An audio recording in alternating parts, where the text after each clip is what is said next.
Welcome back, my money moguls in training. You are listening to the Do.Different.Better Show. I'm your host, Elaine Rasmussen, founder and CEO of Social Impact Now and Connective Institute, and managing partner of the Integrated Capital Fund.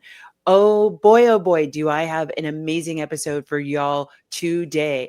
I have the amazing Scott Maderer, who is just, you're going to find him so incredibly amazing and fascinating, and to tell his story you are going to take so much away. But this show today is really going to be focusing on how to figure out what really matters.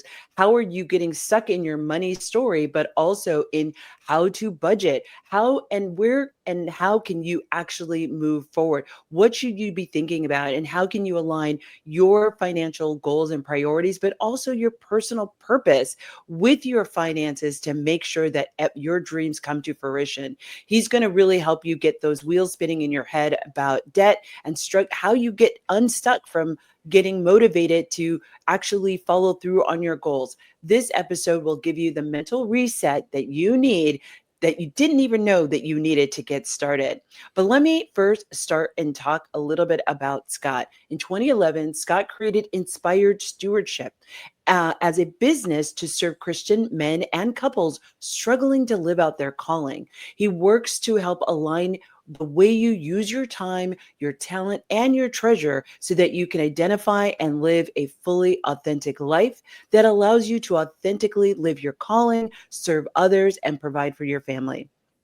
As a certified human behavior senior consultant and member of the John Maxwell team, he focuses on helping you understand yourself and others. He offers assistance through one-on-one coaching, speaking, and workshops. And in 2024, he launched his book, Inspired Living: Assemble the Puzzle of Your Calling by Mastering Your Time, Your Talent, and Your Treasure. Welcome to the show, Scott. I'm so glad to have you on. Thanks so much for having me. I'm excited to be here. Well, great. Well, we're not going to waste any time. I'm going to ask you what I always ask every single one of my guests, which is, what is your first memory of money? My first experience or kind of memory that sticks in my head was I was a young child, probably, I don't know, 6, 7, 5, somewhere in that range. And I'd gotten my money, my allowance for that day. And my mother and I had gone to the mall, and I decided to go to the arcade with my allowance, and my mom let me, and I cashed out all of the arcade, all of the allowance money, and basically blew it all in the arcade. And on the way home, I can remember being in the back seat of the car and crying because I had spent all of my allowance money at this arcade and had nothing to show for it. Now, my mom, to her credit, she let me do this knowing this was going to happen. Of course. She let it happen for me to learn that lesson of making a different decision with my money. So that's probably my earliest memory with money. I love that. I think so many people can relate. Everybody I think has that story, and God bless your mom. She was just like, "Oh yeah, no, I know how this is going to end." She knew how it was going to end. But that was the reason why it sticks in your mind, right? And you're like, Yep. "Wow, that was a life-changing moment." So yeah, I've basically been cheap ever since. So. Right. Well, and that's going to be my next question. So when did you realize that money had influence? For some people, that's a completely different story. But what about you? Yeah, early on, I did. Now, like a lot of us, I kind of went through a period where my behavior didn't align with my attitudes about money, but I've never looked at money itself as having the value. I learned early on, in fact, that lesson that I just shared was part of that it wasn't really about the money. It was about, is the experience that the money gives me worth something? There's a why behind the money. The money's just a tool. And once I started looking at it that way, it was a lot easier for me to start aligning what I did with what I believed and actually having it show up in my money. I love that.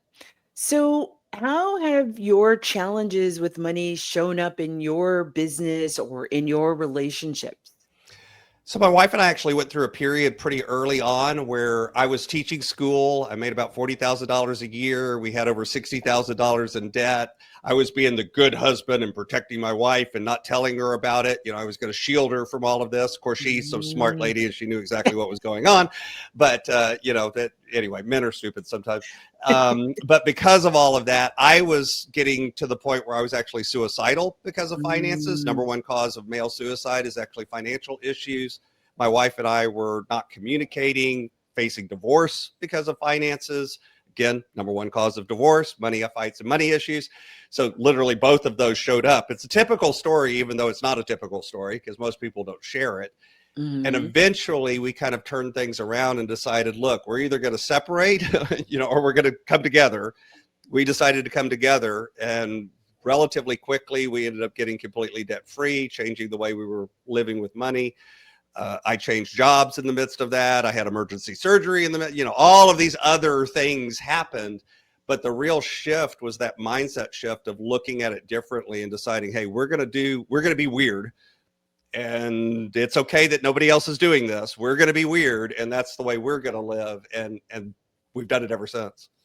So I want to talk about that, but before we talk about what were the weird things that you did, what were some of the difficult conversations? Can you take us back to that first conversation where maybe you came clean to your wife, and what was that about? I think our audience would benefit of like, how do I have that difficult conversation? I'm holding in this financial secret. How do I even approach this subject with my partner? I think the most important thing is to just be open up front and authentic. So I literally sat her down and said, look, this is our situation. We've got this much debt. This is how much I'm making. I don't see how we can get out of this. I've been thinking about, taking my life so that the insurance money would bail you out. I literally just told her the truth of everything that was going on in my head and what I was feeling. The interesting thing is, so like I was listening to some radio programs at night that were giving me inspiration. Turns out she was listening to the same programs during the day, coincidentally. Wasn't really a coincidence, but it felt like one at the time. And then, she, like I said, she already knew everything, that most of what I was coming clean about, she knew, but she's over here trying to not put stress on me by not communicating. And I'm over here trying to not put stress on her by not communicating.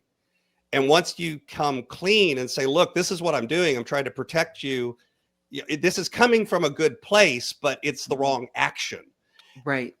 And if both parties are looking at it that way, then naturally it's easier to come together and go, okay, yes, you've screwed up. Yes, there's been a mistake. Yes, I've screwed up. Yes, there's been a mistake, but let's come together. Let that be the past and look towards what are we going to do in the future to make this different. It's not just what you say, it's the attitude behind it that I think really matters. And that's so important. What I think was a gift in your situation was it was clear that there wasn't guilt and shame. So that it's so much easier to move forward. And one of the things that the framing I like to think about is we're on the same team. Right. We are on the same team to get to the same place, to be together, to be, and so that is so important. And in what I think your story illustrated is you all demonstrated, hey, we both realize we're on the same team. And actually, we're not on the same team if we're not sharing the difficult parts together. Isn't that why we have a partner? Is like, so we don't have to go through the difficult parts by ourselves. Yeah. And there was guilt and shame, but it was self-directed guilt and shame. And what I mean is we didn't come into the conversation with, here, let me tell you the 72 things you've done wrong. I owned up to things that I was doing that I felt were wrong. Some of those she agreed, some of those she didn't agree. Right. Some of those she's like, no, that's not, I get it. That's not a mistake. You're doing the best you can. Others, she's like, okay, you're right. That wasn't the right thing to do. What are we going to do different? And she did the same thing. So we owned our own role and talked about what we were going to do, as opposed to coming into the conversation with you statements. You need to stop spending less. You need to, that's how we normally handle money. We Yes. turn it into a you thing. Right. And instead making it an I thing, this is what I'm going to do, helps both of you own it. Because guess what? No matter what, you're both involved. At the end of the day, you're tied together. If you're married, if you're in a partnership, if you're doing all of that, you're tied together. You have to decide, do you want to be in this together, like you said, or do you want to go your own ways? And honestly, at the end of the day, that's a decision that you have to make. But if you're going to be together, you each have to own your own part. I hate the things that when people say marriage is 50-50. It's not. It's 100-100. Right.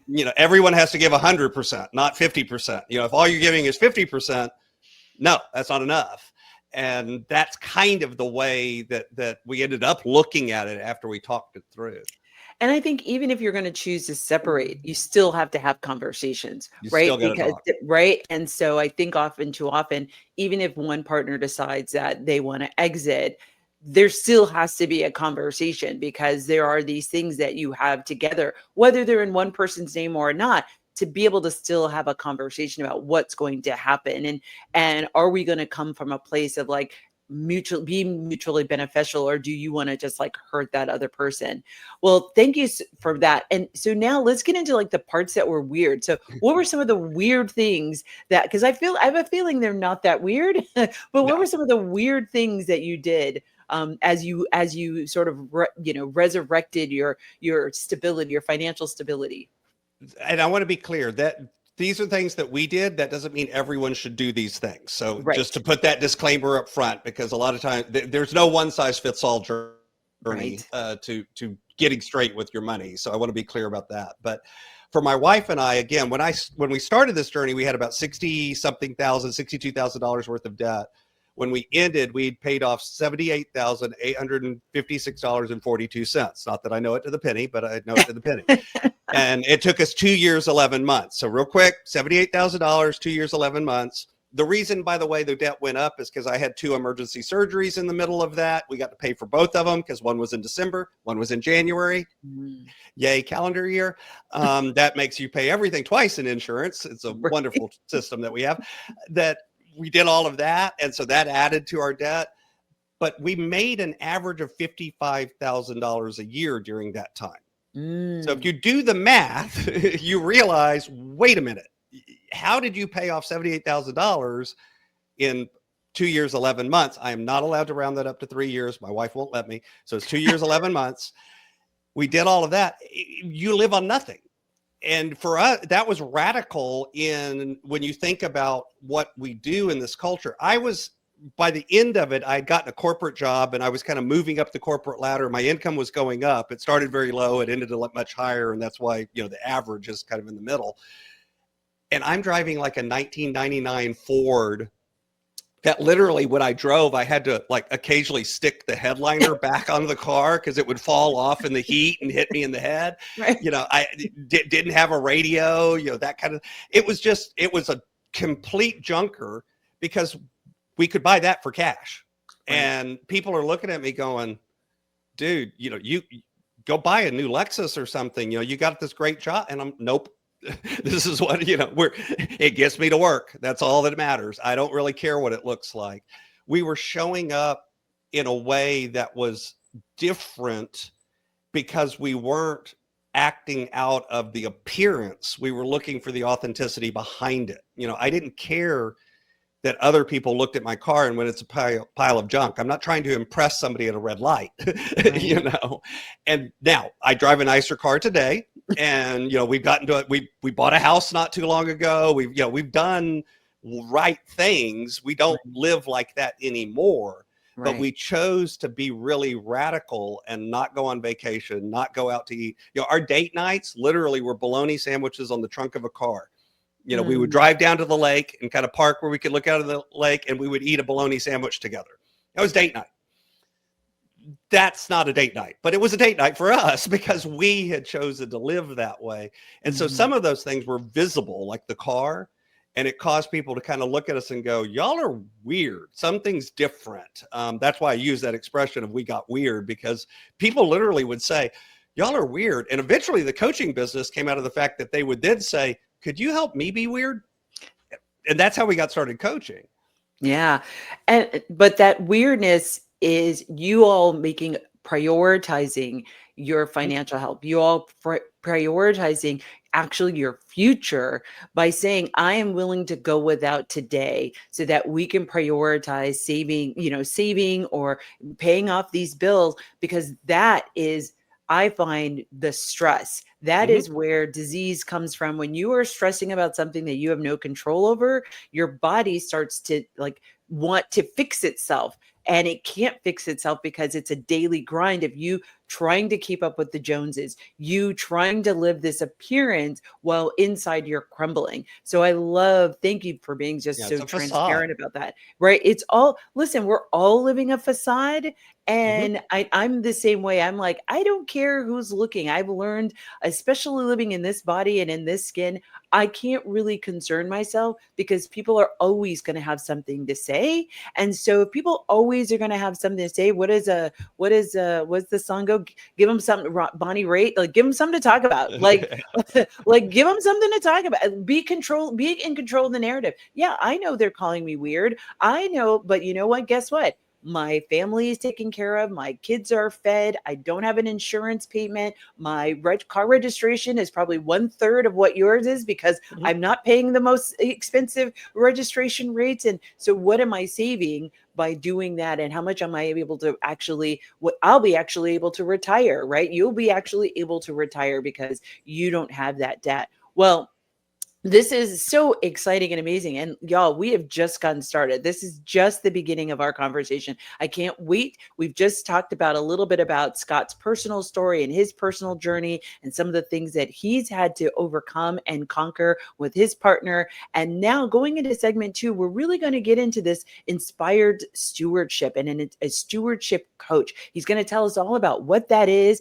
How can you get into it if that's something you think that you're interested in doing and pursuing, but also getting into some of the mindset tricks and hurdles that we get into around budgeting and doing and becoming a little bit more weird. So I want you to stick with me. Come back after the break where Scott's going to show you how to do different better through inspired stewardship. I'll see you back.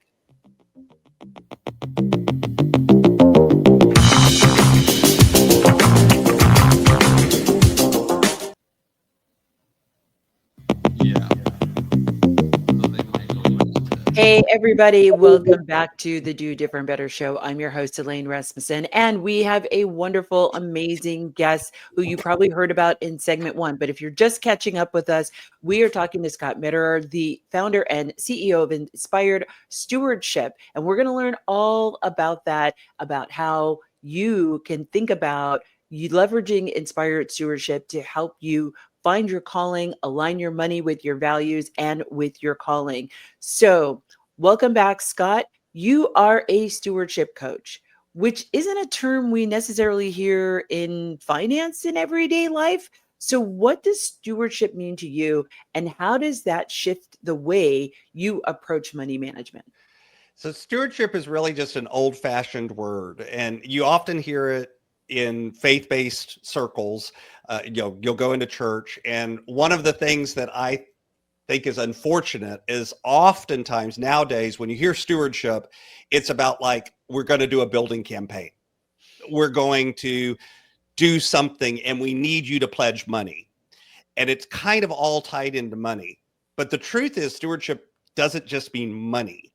So going back in time, feudal times, there was a lord who owned a castle, and he was too busy doing lordy stuff to actually run and manage the castle. He was doing what he should do as the guy who owns all the stuff and manages all the stuff and is out running the soldiers or doing this or doing that. So they had to have somebody to kind of do the work and run the castle, make sure that people were showing up on time and doing what they were supposed to be doing and paying their taxes and doing all of this. And that person was called a steward. That was their name. So they really were in charge. They were a big name. They ran everything. They would usually live in a very nice place and have good stuff, but they didn't own any of it. The Lord owned it. And so you can see how in religious or faith-based circles, of course, the Lord would be God, and we're the managers of those resources and not the owner. So I do come at it with a faith-based background of We are managers of the resources, but I'm also trying to reclaim that word from we're starting a building campaign and say, okay, wait, our resources are more than just our money. It's also our time, it's our energy, it's our thoughts, it's our beliefs, it's our mindset, it's our relationships, it's all of that stuff is ours to manage, not just for our own benefit, but for the larger benefit of others, of the world, making an impact, making an improvement, creating all of those better things. And when you look at it that way, you start changing the way you look at money, because it's no longer just about hanging on to it. It's allowing money to be currency. Current means flow, and sometimes money's flowing in, sometimes money's flowing out, but is it doing it for the right reasons? Because it's going to flow in and out, but Right. it's the reason behind it that matters. And so stewardship is about that mindset of how you look at that flow. And I love that, because I talk about the same thing. Your money mindset is not disconnected from all the other parts of your Everything. life.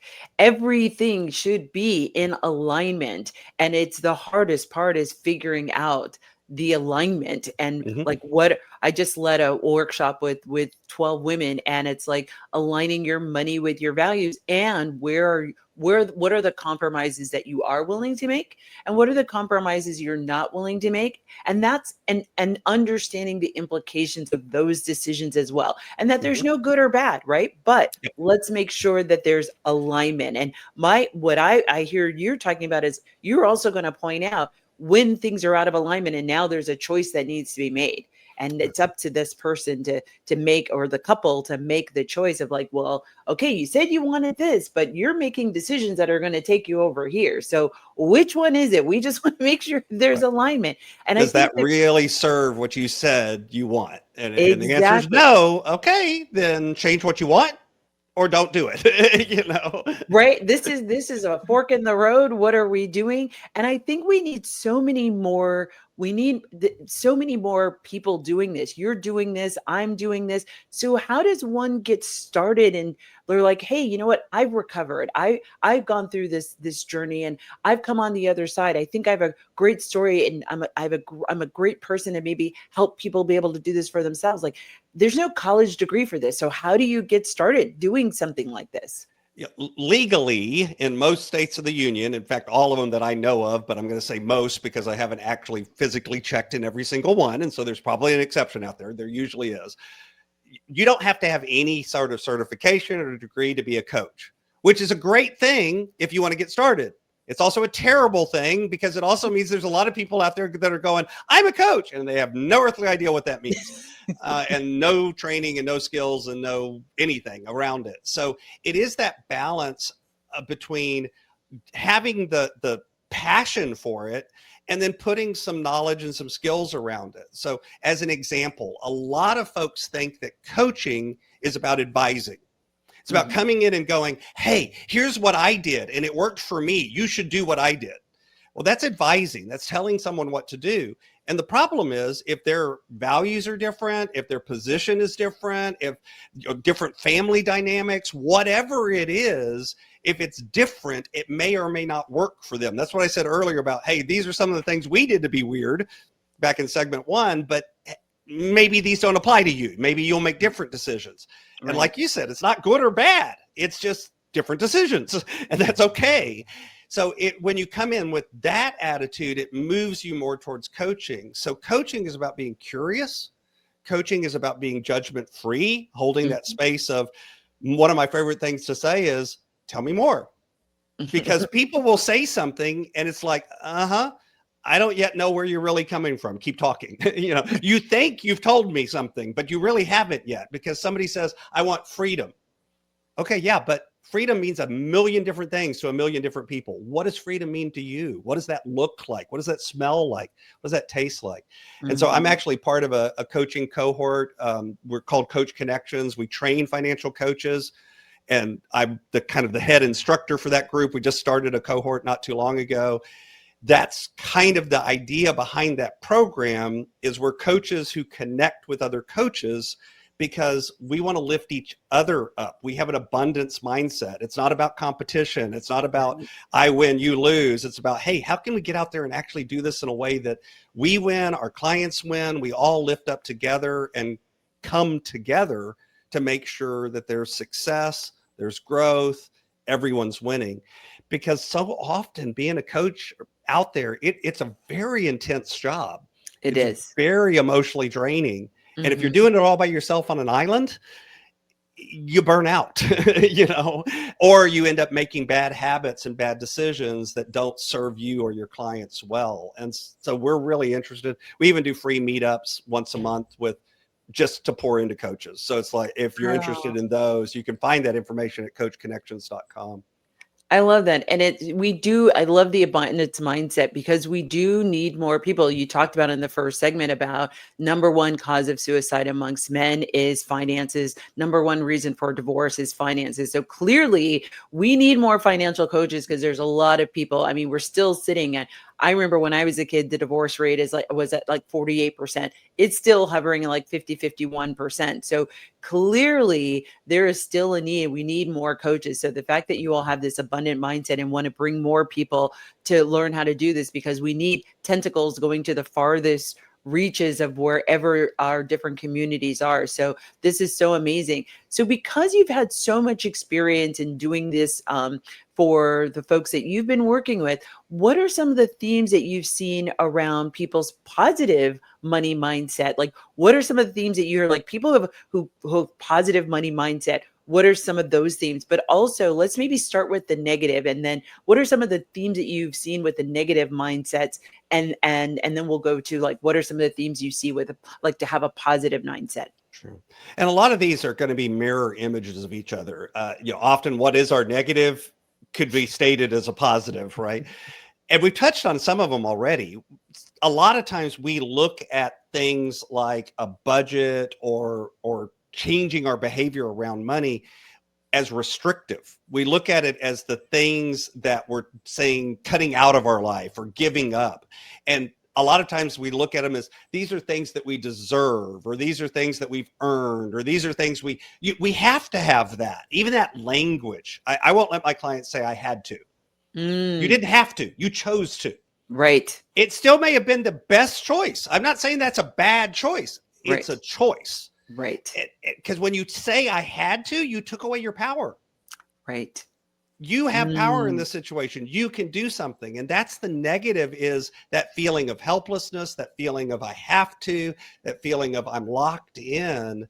And if you flip that around, that's the positive mindset, is realizing you always have a choice.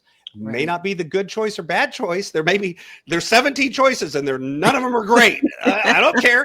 You still got a choice. You still got to make a choice. You have agency. You have agency. I think that's the other thing that I find. It gives you power. Right. And that's what I find, even with my entrepreneurs, they think about, well, like, I don't have any options. You may not like the options, but you have options. Like, and what's the baggage you're bringing to how you're thinking about these options? They're actually decent options, right? But even some of the story that we talk about in our head. I've got a friend of mine, grew up one of 5 kids, and we always tease each other. He's like, I really grew up poor. I said, you grew up in a house. Like, everything's relative. I grew up in an apartment. Like, my whole childhood was in an apartment. I said, you played hockey, right? I'm like, I sometimes didn't know when I was going to eat, right? So I'm like, everything's relative. Sometimes, but when you think of that deficit mindset, it then begins to color that I don't have choices, when you can't see the choices that you actually have and the agency that you have. Even calling the credit card company. When I tell entrepreneurs, I'm like, call all of your credit card companies and see if you can get a lower rate. I said, just call. Like, you never know, but you'll never know if you don't make the phone call. But the answer is automatically no if you didn't ask. Right. If you ask, there's a chance that it's yes. I mean, maybe not, but it might be. But it might be, and you could go maybe from 28% to 26%. Do you know what the difference of that is over the course of a year? I'll give you a better example than that. I literally was talking to a coach 2 weeks ago, and this was one of the things they came up with is, could they call? Yeah, let them call the credit card. They called other credit card companies. One of them went from 28% to 5% for a Whoa. little while. I've never heard of that before. I literally fell out of my chair when they told me, but I'm like, awesome, great, take it and run for now, because aggressively and make progress, because you've got a little chance to breathe and to make progress. Right. But again, what would have happened if they never called? They would have still been paying 28%. And it's not even that you just have options. You always have more than two, because that's the other trap that I see people fall into. Right. They want to make it dichotomous. They want to make it, I can either do this or I can do this. My car broke, so I can either buy a new car or I can, not have a car. There's more options on this list than that. You could fix the car, you could do that, you could ride a bicycle, whatever. There's all sorts of things you can do. Generate a ton of options before you start evaluating, because a lot of times once we come up with two, it's like, okay, that's it. That's all the options. That's No, right. That's it's right. never all the options. Yeah. So as we kind of wrap up this segment, I'm going to ask you one more question. So you help people get clear on their priorities and not just their spending. So how do you help someone align their values with their money when they feel like they're barely keeping their head above water? Yeah. One of the mistakes is, I think we look at it as a math problem, Mm, and it's not. It's a attitude problem. It's a behavior problem. It's a mindset problem. All those things that we've been talking about. And so a lot of times the very first place to start is to shift the focus from just the money. And I talk about helping you find your why. Let's find the passion behind what you're doing, the why behind it. And again, this isn't a surface level. So going back to that example earlier, when you go, well, my why is freedom. Nope, that's not good enough. Keep talking, because tell me more. Paint me a picture. Show me what that looks like. What does that feel like to you? How does that show up in your relationships? How does that show up in your time? How does that show up in your career? How does that show up in all of the different components of your life? Not just your money, but what does that show up? What is the tangible appearance? What does it feel like? What does it smell like? What does it taste like? And when you start painting that picture and you can get really intense with it, then all of a sudden some of those decisions that you've been putting off and some of those ideas that you've been deferring or living for the appearance or the moment or keeping up with the Joneses, all of those expressions we use, all of a sudden it's like, that's not important anymore. That's what's important. And now I can make different decisions, and all of the math and all of that other stuff, and even the way you spend your time and energy becomes different. right. I love that. Well, we're going to round out this segment. As you can tell, this has just been the most super fantabulous conversation. I hope that you all listening are getting some really tangible. I hope you're like saying like, hey, that's me. And maybe there's a pathway out of this. And if you're looking for help, definitely Scott's one of the folks that can help you with that. So we're going to sunset this segment. We've just been having a really good conversation about inspired stewardship, what that means. If you're interested in possibly thinking about doing this as a career or doing this as a side business, there are options to be able to become a financial coach. And in segment 3, we're really going to get into the practical and tactical. Scott's going to be giving you some real specific tips of things that you can do to start to turn your financial story around and align your purpose, your time, your talent, and your treasure to where it is you are trying to go and what you're trying to do and your passion. So stick with us. Come back in the segment 2. Don't forget to follow and subscribe Scott. Follow and subscribe me. Don't forget to go and like the AM 950 radio Do Different Better podcast. We would love to see you. We want to hear your comments, but don't forget to come back and join us in segment 3. I'll see you after the break.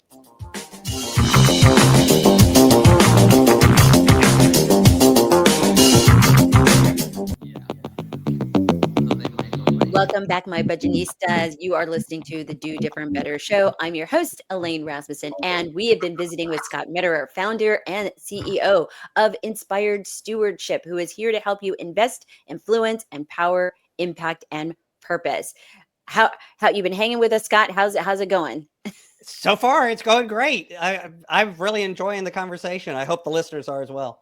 Yes, I know that they are. So we've already talked about your personal story. We've talked about inspired stewardship. We've talked about how can somebody become a financial coach no matter where they are. And now I want us to get into the tactical and practical. I always love to have my listeners get these really tangible things that they, after they've listened to this episode, they can actually go and start and do. So my first question is going to be talking about budgeting. Most people hear that word and immediately start to tense up. We started talking a little bit about this at the end of segment 2. How do you teach budgeting in a way that feels empowering instead of restrictive? So all too often what we do is we look at a budget and we say, oh, the budget just tells me what I can't do. The truth is, no, a budget tells you what you can do. It's about looking at your money and saying, what do I want to say yes to? What is the most important thing? If I only had $1, where would I spend that dollar? If I only had $2, where would I spend the second dollar? Where would I spend the third dollar, the fourth dollar, the fifth dollar, and so on? Because I don't care. By the way, I don't care how much you make. You always got decisions and choices. I have worked with clients that make $37,000 a year, and I've worked with a client that made $250,000 a month, not a year, a month. Okay. Multiple 7 figures all the time.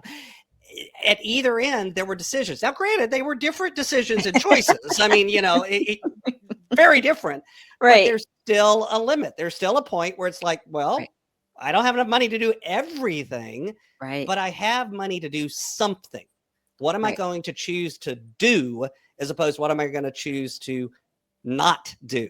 It's a subtle change. It's a mindset shift. It's a language shift. But again, we were talking about agency and power before and the ability to make choices. That's the framing that lets you make a choice as opposed to just being everything's happening to me, you're happening to it. Now, again, sometimes those choices that you have to make are rough, they're hard, they're challenging, they're uncomfortable, they're painful. But if you focus on the yes side instead of the no side, it doesn't feel as restrictive because you have the power of choice. You're the one that decides what's in there and what's not in there. Right. So I'm going to be a little bit provocative, and you may disagree with me on this. One of the things that I found in my own experience, and I try to share with other people, is especially when you are a person of faith and you feel this responsibility to tithe. And my position is, I'm like, I think your God, whatever that is, they want you to be happy. I believe in a malevolent a malevolent God, and they want you to be happy. And your God doesn't want you struggling. And I think God will understand if you don't tithe for a while so you can pay down the $78,000 of debt. Well, I think it's a personal choice. I don't think there's a one size fits all answer. Theologically, I don't believe that tithing is like you're buying your way into heaven. It's not like you're going to show up and St. Peter's going to take you down the hall and go, I'm sorry, this is the house you live in. I know it's a shack, but that's all we can do with the money you sent us. So, you get to live in a shack the rest of your life. That doesn't happen. But it is about the reason that we're called to tithe. Okay. Tithe simply means a tenth. It's just a fancy word for 1/10. Yeah. And usually that was given off of growth or first fruits. So it's literally the harvest. And it was given to help take care of the orphans, the widows, people that could not take care of themselves. We were called to give, not because God needed our money, but because other people needed us to care about them and take care of them. Wow. And when you look at it that way, it's about being called to serve others. It's about being called to not just look at yourself, but look outward. It's about changing your heart and your mindset. Again, we're back to mindset and belief. And so for some people, choosing to give throughout the process of getting out of debt actually helps them get out of debt faster. I've seen it time and time again where somebody's like, okay, I don't believe this. I don't understand this, but I'm going to go ahead and do it. And then all of a sudden blessings show up. And in part, that's because I don't think it's magic. It's just, if you're a more giving, caring person, people start getting attracted to you. They want to be around you. You're somebody that they want to hang out with, and opportunities show up. I agree with that 100%. And I've seen it in my life of I'm always willing to give the shirt off of my back. And I'm doing that because I'm sitting in a place that's better than the person that I'm giving it to, right? No matter what the circumstances is, there's always I have a better circumstance, right? Somebody always has a worse circumstance. I'm sitting in a better circumstance with you. I know I can get another shirt. I know where to find another Yep. shirt. I'm like, I'm going to be okay. I might be shirtless for a minute, but I have the resources and I have the network where I can get another shirt. Clearly you don't. So let me give you this Mhm. shirt. But also I've experienced this in even just people who have wronged me. Right. And I get a little flack. I remember growing up as a kid, my mom used to get after me because I'm like, listen, I don't have to worry about whatever this person did to me, no matter whether you believe in God or you believe in karma. I'm like, the universe is going to take care of that person. Right. I don't need to give any time or energy to that person. And even in my adult life, people have found that like that, they found that weird. I'm just like, Mhm. well, don't you want revenge? Don't you want them? I said, the best revenge, and I know that we've heard this, like the best revenge is doing well. Yep. I'm going to be fine. I am not going to let this person rob me of any sleep. I'm not going to let this person rob me of any of my energy. I am not going to let this person, they are going to do whatever they're going to do, and if that's the life that they are going to choose to live, it's eventually going to bite them in the behind. And have some people taken advantage of me? 100%. But I'm like, you know what, clearly they needed it. Clearly they needed more. So what? So that's fine. That was my charity. They can I mean, I've had people steal from me, I've had employees steal from me, I've I've I've had devastating situations. I've had partners like do horrible things, and I'm like, I remember one a partner that I was living with ended up. Um, uh, I had to end up leaving the home because they put out a restraining order against me for no good reason. So I had to leave my house, and I had to leave my house for like almost 3 months. And after we had the court date, and I was able to come back in my house, this person like took everything out of the house. The only thing that was left were my clothes. And a friend of mine who came back with me, literally right after the court hearing, was like, "Oh my God, let's go get your stuff from them." I said, "Oh, no, no." I said, "No, no, no." I said, "If this is the price to never see this person again," I got off cheap. I said, I can get more stuff. Like my peace is too valuable to me, and so that is not a part of my purpose. That is not a part of my ministry. I'm Yeah. going to let this person go so that, and they can have all the things, they can have all the stuff, and I can get new stuff. Right. Yeah. So that whole mindset, I think, goes back to what you talked about before of like, if you can get clear about what are your values, and you can get clear about your purpose, and you can get clear about what you are called to do, it makes everything else so clear. I like Right. to say you get to right, it's you right swipe and left swipe. I mean, it becomes, and you have no feelings or judgments or thoughts about it. You're just like, no, that's not for me. Not to say that it's a bad thing. That's not and it might not just be the right time. This isn't the right time for that thing. Not that it's a bad thing. It's just not timing, right? Or I'm not the right person. I'm like, you know what? That blessing is for somebody else. Let me, to your point, let me not gatekeep. Let me give that opportunity to somebody else. If it's an extra client, you know what? I don't Yep. want to do that work. Let me give that to somebody else. But I think in this Becomes a moment, filter. right, it becomes a super filter, right? And I think in this moment, we're just so caught up in the wrong things that we need to, I feel like we need to step back and kind of see like everything's not for everybody. What is it for you? And what is for you doesn't have to be at the mutual exclusivity of everybody else or anybody else, right? Yeah. It's about looking for authenticity for yourself, but doing it in a way that doesn't sacrifice other people's chance to be authentic. And don't get me wrong, I'm not saying this is some goody two shoes, everybody has to win and give a participation trophy just because you showed. That's not what we're talking about. It's your decision, because you could have gone into taking that relationship decision as an example and said, I've lost, they've won, and now I'm in a losing position. Instead, you said, okay, yeah, they did something. They took advantage of me. They did something wrong. But I'm going to choose to win in this situation by not giving them my energy, not giving them, any of that stuff. Why do I want to give them that dignity of my energy? My energy is worth more to me than they are. Not, not in a mean way, but just in that's a waste of energy now. It's Exactly. okay to redirect your energy towards other things. And going back to the tithing topic, it's one of the things too of maybe you don't want to give money right now, but there's still ways you can pour into others. There's still ways you can serve others. Maybe it's Yes. giving time. Maybe Right. it's something else. Maybe it's giving your skills or your knowledge. But whatever it is, you have to have this weird kind of both and mindset where you are both focused on you and what's authentic and real to you. And at the same time, focus on the people around you, your family, your friends, your community, your whatever, in a way that serves them too. And the weird thing is when you start finding that balance between both, that's when I've seen people have astronomical success. I love that. Well, we're going to bring it home. So my final question to you is, for someone who wants to do different and better with money, what's the first mindset shift they need to make? And what's one action they can do as soon as they finish listening to this episode? So I'm going to give you one that's kind of thinky and then one that's kind of actionable. Let's put it that way. They're both actionable, but actionable in a different way. You'll see what I mean.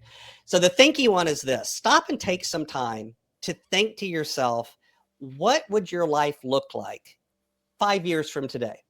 5 years from today, if you sat down with a friend that you've lost contact with and you haven't talked to him for 5 years, they moved away, you moved away, you both got busy, whatever it is, and your friend looked you in the eye and said, man, how have the last 5 years been treating you? I am so glad we get a chance to catch up. And if you looked your friend in the eye and said, you know what? Man, these last 5 years have been the best 5 years of my life. What would be true to make you say that and really mean it? What would your relationships look like? What would your career look like? What would your spiritual walk look like? What would your finances look like? What would all of those components? And I'm not talking about writing a fairy tale about, oh, I won the lottery and I've got 10 million. That's not what I'm talking about. Right. I'm just realistically, what would be true in your life? What would be different? And when you write that story, believe it. Now, here's the truth. It's not going to look exactly like that in 5 years. That's not the point. Right. But the point is, all of a sudden, you're reframing and beginning to look at your money in a different way. Now, practically, one of the easiest ways to get started, too, is do a money audit, meaning for a couple of months, track what you're doing. And the reason why I said track, not budget, is because I'm looking at what has happened. Right. Do what are your both behaviors? What are you actually doing? Do both of these and then start looking at those things you're actually doing and looking at the thing you want to be in 5 years and going, is this serving me? Is this moving me in that direction? If it is, yay, leave it in. If it isn't, maybe we need to start making some changes. I love that. Well, this has been a wonderful show on shifting mindset, budgeting, inspired stewardship, how to become an inspired stewardship coach, a financial coach. And I just want to thank my guest, Scott. Thank you so much for being on the show. Your wisdom and insight has just been phenomenal. Thank you so much for having me. I do appreciate it. Well, that concludes this episode of the Do Different Better Show. I'm your host, Elaine Rasmussen. I want to give you a couple things. Make sure you check out Scott's website, inspiredstewardship.com/different. He's got some special things just for our listeners. So be sure to check that out. You can catch him on IG at Steward Coach and also check him out on LinkedIn. Don't miss it. Pick up his book. I think I talked a little bit about the book. Let me see. The title is Inspired Living, Assemble the Puzzle of Your Calling by Mastering Your Time, Your Talent, and Treasure. Don't forget to pick up the book. It's going to inspire you. He's going to go into more tips and tricks that he's talked about. Don't forget to follow AM 950 as well as your girl Elaine on IG at Do Better with Elaine. I can't wait to see you at the next episode and where I continue to show you how to do different better. See you all next time.